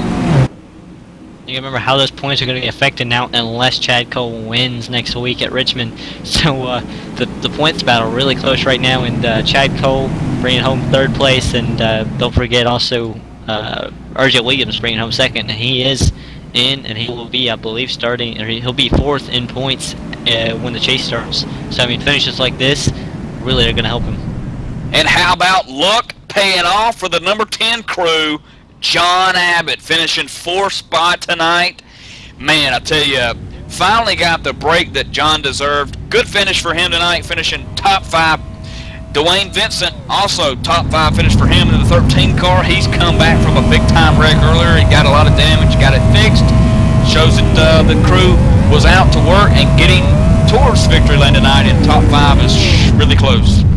Yeah, I don't think Dwayne Vincent can be upset with it. I mean, he might be upset that he finished top 5, but I wouldn't be upset. I mean, just as well as he came through that. That's kind of amazing to destroy your car, be back in 15th off the pace, and come back and finish 5th. I mean, that's something.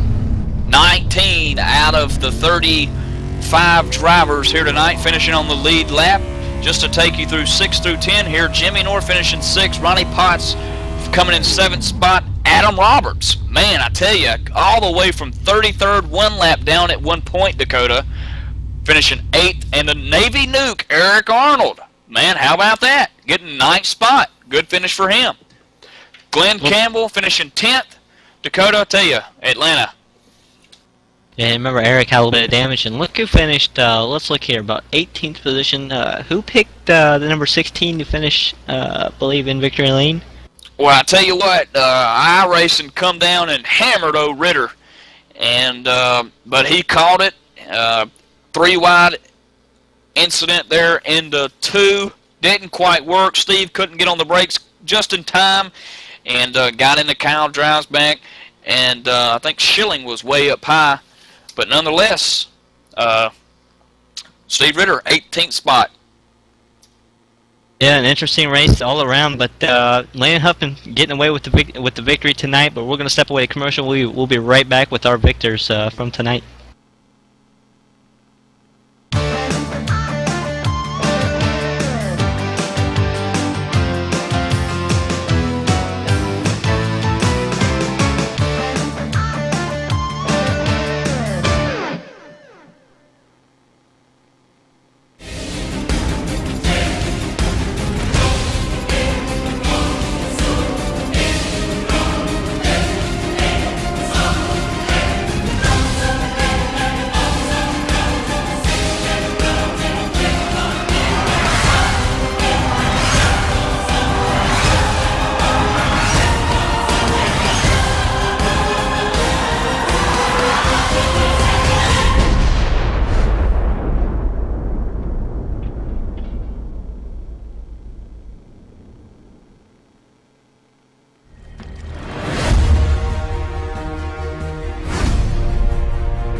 All right, we're back, race fans, and trying to get the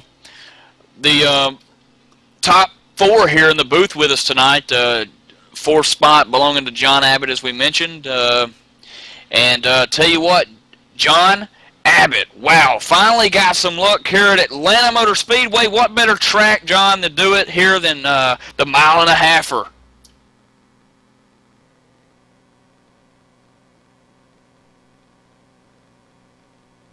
Yeah, hear me, Batman?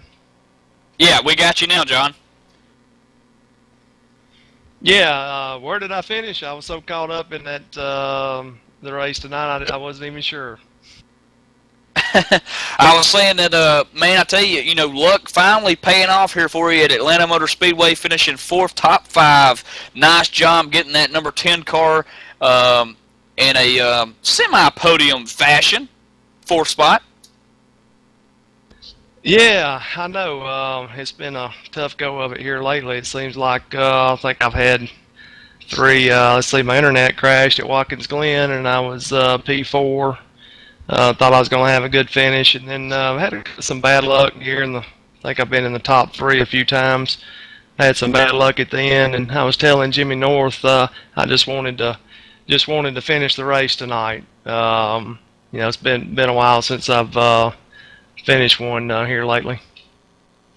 Yeah, and talking about finishing a race, 4th isn't quite a win that you are so looking forward to get this season. Winless so far, but I tell you, John, I think it's right around the corner for you, bud. Sitting 4th in points, you can't complain about that.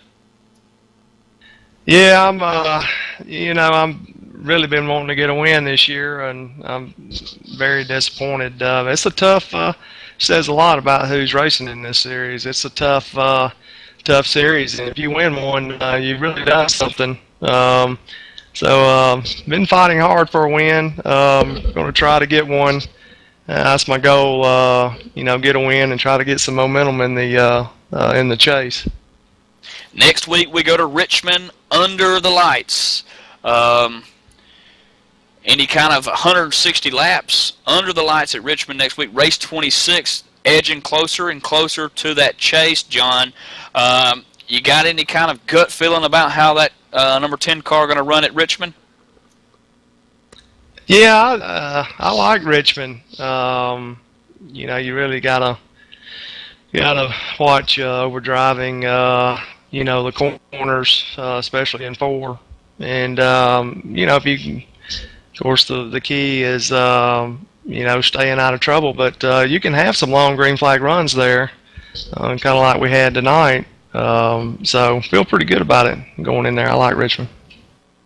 John, you got anybody you'd like to thank for the season so far, and for getting you to the track? And I know you probably need to thank your wife.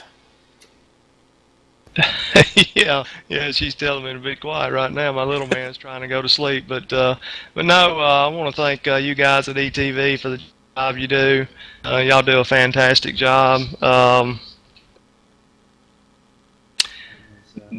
about that. I got interrupted by race control, but I want to thank Bob Earl Chassis for the season prize for the champion. I want to thank Race Department. We're a supported league of Race Department, the first iRacing supported league of Race Department. Got them on the car, and want to thank the other admins at RSR for all the work they do. All right, folks, there you have it. John Abbott coming in home in 4th spot tonight, sitting 4th in points. Not sure where he'll end up after tonight's race, but looking for that first win of the season. John Abbott heads into Richmond with high hopes, getting into that top 3 position in points. Dakota, you're standing by with Chad Cole. Yes, I was. I was just updating the Chad Cole fan club for life, and he's sitting here helping me decide what to say on there. But Chad, man, you brought it home 3rd. You started 6th. You were up there racing with Landon Huffman. I mean, you had a really fast car. You were just a few thousands faster to hundreds faster for the longest time, just riding behind Landon Huffman. What was going through your mind, man? Thinking I need to pick up more than several hundredths there. He's a tough kid to beat, and is a always a pleasure racing with him. And glad I was able to sneak out a lap there on him after he got bad loose in 4. And but that didn't matter much. He pretty much dominated the entire race. And that first run, I thought I had it figured out. Then crew chief tells me that pretty much destroyed the right front tire. So I had to adjust a little bit, back it down, and that's when I started picking up just a little bit on Landon RJ there. And I'm gonna just need to keep practicing, getting better, because right now those are the guys to beat right now. Now, we heard the car was tight all night long, but what happened to you just coming off of turn number 2 when you lost it? Yeah, there's a mess there on cold tires on that restart. Just so much power these cars have, and Chad Schilling's right behind me too. That doesn't help a whole lot when it gets the air off spoiler. But he gave me room. Him and RJ gave me room to save it, bring it back up on the track, and unfortunately, like mentioned earlier, got my teammate involved in something there after the kind of bottleneck behind me.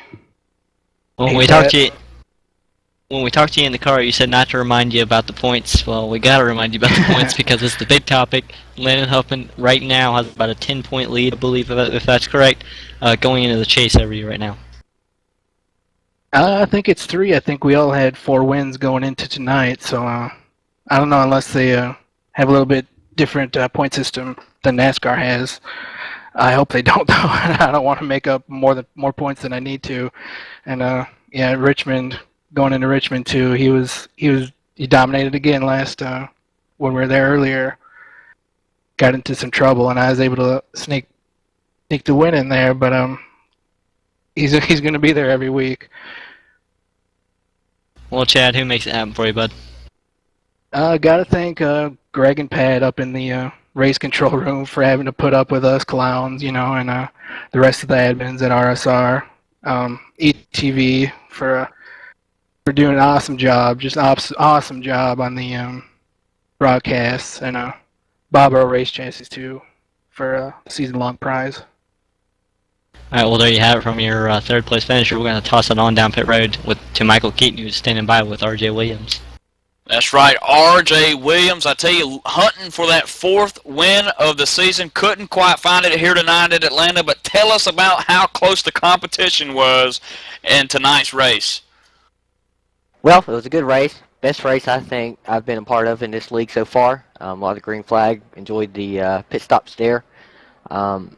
That first run, I was catching Landon, had some connection issues. I think somebody was watching some Netflix over there, and so it kind of had me going all over the place. But I was eating them up, and then it seemed like they figured a little something out that I wasn't able to get a hold of. And I just rode around back there 5th to 8th for a little bit, and then the cautions really helped me out there at the end to get me up to where I was. And that last restart, I just wanted to keep Cole behind me. I needed as many points as possible, so it was a good restart, that last one, and just brought it home in 2nd. And I tell you, with the chase coming close to an end here, RJ, you got to be happy about where you're sitting at in points. 9th position. It's kind of, I think, pretty much locked in, if you will, for the chase. But still, there's still those doubts of coming into each race with getting involved with an early wreck. We've seen some of that in races past. So, any kind of word or any kind of idea about what kind of race car you got set up for Richmond next week under the lights? Well, I'm going to try the best I can at Richmond. It's not one of my best tracks, but last race there I was doing pretty good, just working my way up through there. I think I'll be all right. I'm going to hope for a top 5 just to secure myself a little bit more into the chase there. I need a little bit more padding on those guys behind me. I think this race kind of lets me catch up with those in front of me a little bit more, so hopefully I move up a couple of positions. I'd like to get one more win. Just so I can, at least seat with the other 4 guys up there, Guy, Chad, and Landon. Landon's going to be leading with this 5th win. All in all, it's been a good season so far. Can't wait for the chase. If anybody, I am looking for a sponsor for the chase, so if anybody wants to throw some money my way, put their name on my car, I'd be more than happy to do so. And RJ, that number 21 machine sure did look good tonight. Who makes it happen for you under that hood? All the Huffman Racing guys. As always, great group to hang out with, run with. It's a blast. Hope for a little bit more there at the end, but got the best I can get. Second place, couldn't ask for better, especially with how I'm racing here at my new place of residence. So I'm pretty happy with that outcome. There you have it, folks. I'll take what I can get. Second place for R.J. Williams. Now standing by with the race winner. Put 5 on the board. Landon Huffman, Dakota. I don't know, but I was just talking to Landon Huffman, sharing a few jokes with him, and I heard RJ say something about that name on the car thing. I was wondering maybe he'd do that for me. I'll offer a few plugs in the show, you know. But Landon, you pretty much dominated tonight. How'd you do it, bud? The car was great. Typically RJ is pretty good at these 1.5-mile tracks, and going into it, he got a little bit more practice than me, and I had that in the back of my mind that RJ was going to be pretty good. Ended up beating me out in qualifying, so I was kind of second guessing it a little bit, and I told him before the race started, I said, RJ, I'm going to give you 1 lap to lead, and then after that you're done. Just kind of joking, but I ended up passing him on lap 2, so I told him he ought to be thankful I let him lead 2 of them. So, all in all, it was a good race. Happy to see that there was a lot of green flag laps. It really makes the races a lot more fun, and I know they're a lot better to watch when there's not as many cautions. But from a driver's standpoint, it's definitely better that way, and I'm really happy that Huffman Racing was able to be 1-2 at the end of this one. Unfortunately, Chad Schilling was in position there to have a 1-2-3 finish, and he had some problems there at the end, but it's unfortunate for him. He had a good race going. But all in all, I thank Sim Seats for helping me out, Huffman Racing, all the guys. It's fun to run with them every week, and they're a fun group of guys to hang out with. And gotta thank Bob Earl for sponsoring the series. Landon, man, going into this chase, you pretty much have the lead now. You have a 33-point lead before the chase. Do you think you'll be able to regain that lead, or will Chad Cole be a little bit closer to you, and does that kind of scare you? Well, Cole missed a race earlier in the year, and I think that's what's given me this point lead, as far as not necessarily my wins, but just the point lead in the standings. But having that 1 win up on him is definitely a bonus, and I think it's going to help me. I think I'll be good at Richmond next week. That's a track that fits my driving style more so. So hopefully I can get a win there and go into it with 2 wins up on Chad and the guys. If I can do that, I think it'll be a little bit more difficult for him to catch me, but Chad's a great driver, and I definitely think he's capable of doing it.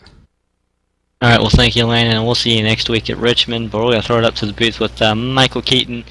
Michael, take it away, bud. Yep, Landon Huffman coming into tonight's race 33 points above Chad Cole. He'll leave Atlanta happy tonight. He's 39 above Chad Cole, 6 points up on the 17 crew. Guy Snyder, John Abbott, Chad Schilling, Doug Roth, Joseph Hayes, Adam Roberts. R.J. Williams, we mentioned tonight, finishing 3rd. Eric Arnold getting it done, 10th spot in the points. Jay Horton, 11th. David Lanza, 12th. And on that bubble, if you want to call it that, John Gregorio, who took a hard lick, guys, I'm telling you. John Gregorio took a hard lick with that Smith chassis work Chevrolet red, bright red machine on the wall, man. I tell you, he's, whew. Anyway, Atlanta, happy to be here. We'll see you next week. Richmond Motor Speedway. Can't wait to get there under the lights. It's going to be fun to watch this real sim racing, full throttle Cup Series. Get it done for the chase coming up. We'll see you next time.